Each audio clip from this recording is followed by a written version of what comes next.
Talking about erectile dysfunction isn't easy. Most brush it off or blame themselves, saying things like, I lost my mojo. Or people make excuses like, I had a long day at work. Sorry, honey, I'm just not feeling it. Guys, with Roman, it's easy to talk about with a real healthcare professional who can prescribe real medication. It's simple, safe, and totally discreet. With Roman, you can get a free online evaluation and ongoing care for ED, all from the comfort and privacy of your home. A healthcare professional will work with you to find the best treatment plan. If medication is appropriate, Roman will ship it to you with free 2-day shipping.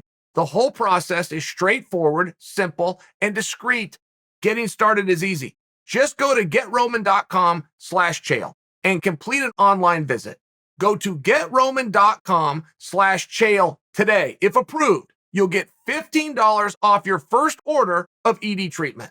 Jan Blachowicz watched the Adesanya-Vettori fight, and he came out and he just had a real simple comment. He was complimenting Izzy, and he said Izzy did his homework, and this is as it pertained to the ground fighting. Now, it's the most interesting thing about Adesanya is what he's doing on the ground, because we didn't know it. We knew he was a good kickboxer. We can look at him and see that he's got length. We see the speed. We see the setups. This grappling business is incredible because it's a lifetime of work. And Izzy did it in a very short period of time. Don't forget, Adesanya versus Vettori went to the ground 4 times. 2 times, Izzy stood up. The other 2 times, Izzy reversed him. That is extremely meaningful. I can remember the first great striker who transferred over to MMA and did well, a guy named Maurice Smith. And Maurice Smith was like a world K1 maybe, or the Glory. I get the kickboxing confused, but he was the champion. Whatever was the most respected form of kickboxing, Maurice Smith was the champion. He's in a fight, gets taken down. He's taken on a jiu-jitsu black belt. In fact, he was fighting Conan Silveira.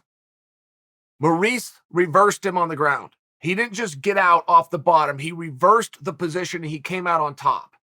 And for all the viewers, that wasn't supposed to happen. Maurice himself spoke about the fight when it was done. And Maurice said, my most proud, it wasn't winning. It wasn't going out there and competing. It wasn't getting this check. My most proud part of that fight was the reversal, because it shows that I'm learning and I'm understanding, but I'm also getting pretty good at it. Maurice was right. It's still hard to do, right? Just because a world champion came over and did it, it's still very hard to do. When you look at Adesanya versus Vettori, Adesanya, right, he's getting ready to light the world on fire. First time he fights Vettori, he doesn't look that good. He looks dangerous, but he didn't look that good. We all believed that we had, right then and there, the blueprint to beat him. And Michael Bisping had retired, but he just retired. So you know how that works. Like he could have been talked into coming back. And Bisping kind of wanted that fight. I remember when Bisping was the commentator of this, and Bisping kind of wanted it, going, hey, wait a minute. I think this guy's going to have a real bright future, but I also believe it's not now, and I know how to beat him. It was one of those things. I just remember Bisping speaking about that, though, because we all thought the same thing. Get this guy down, keep him there. Deal with the buzzsaw on your feet, and that's it. And then all of a sudden, Adesanya starts to become harder to take down. 3 fights later, he's in there with Brunson, who is by far the best wrestler of the bunch. Brunson never got him down at all. A couple more fights go by. Adesanya's on his back against Kelvin Gastelum in an all-out war, and Adesanya throws up a triangle choke. And so you start to watch him go, this guy's getting better. Yoel Romero, 25 minutes, only gets 1 takedown. It's one of the reasons it was so surprising when Jan Blachowicz succeeded at grounding and pounding and holding Izzy down. We really need it. So many people came away thinking you see a flaw in Izzy. But now what we're starting to see as time has gone by, no. You saw a skill with Blachowicz. Turns out Jan has more weapons than just that Polish power. Look at the Vettori fight. When you're talking about reversals, okay, it's very much different. And you only have to be good in one of the 3 areas. Submit people from your back. Scramble up to your feet. Get sweeps. You don't have to know them all. You need one of those 3. You can go to a world championship. I'm not sure Izzy doesn't have all 3, and I'm not really all that clear on where he's getting this. Like when I see him online, I know he's got the tutelage of Andre Galvao, but I also know that Andre Galvao runs his gym out of California and Izzy lives in New Zealand. I don't know how much time They're spending together. And getting good at wrestling later in life, it's extremely difficult because you have to humble yourself. The only people who wrestle are kids. So if you want to go learn to wrestle, you now have to go with kids. If those kids know how to wrestle and you don't, you're going to get your ass kicked by children. Right? It's Kramer on Seinfeld. You guys remember that? You guys ever remember this episode? It was one of the great comedic moments ever.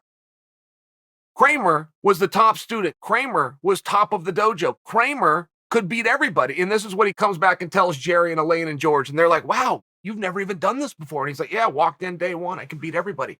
So they pop down to the dojo to watch him.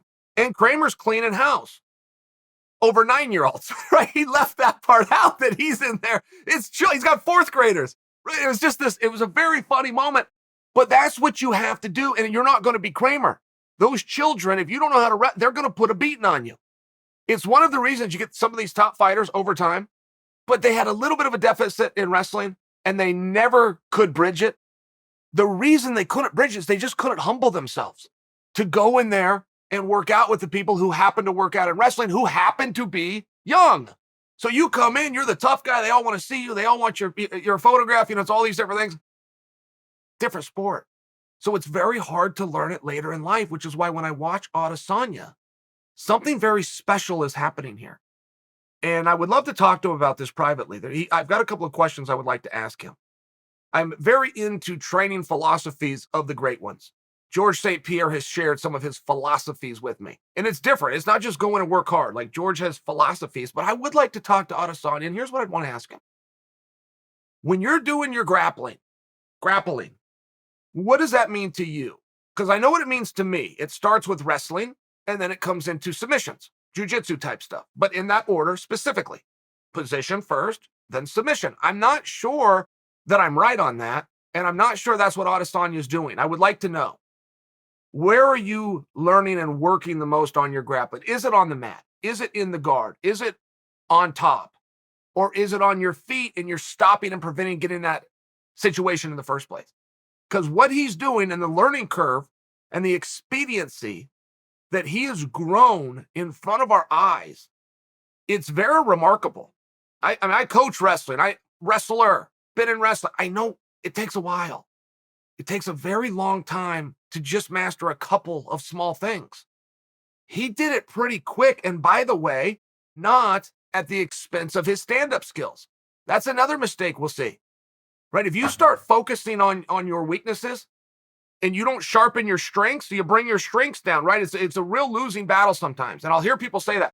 I focused on my weaknesses because if I have no weaknesses and then become strength, it's like, in theory, that makes sense, but you also got to dance with the one that brought you, or you'll whittle that skill down.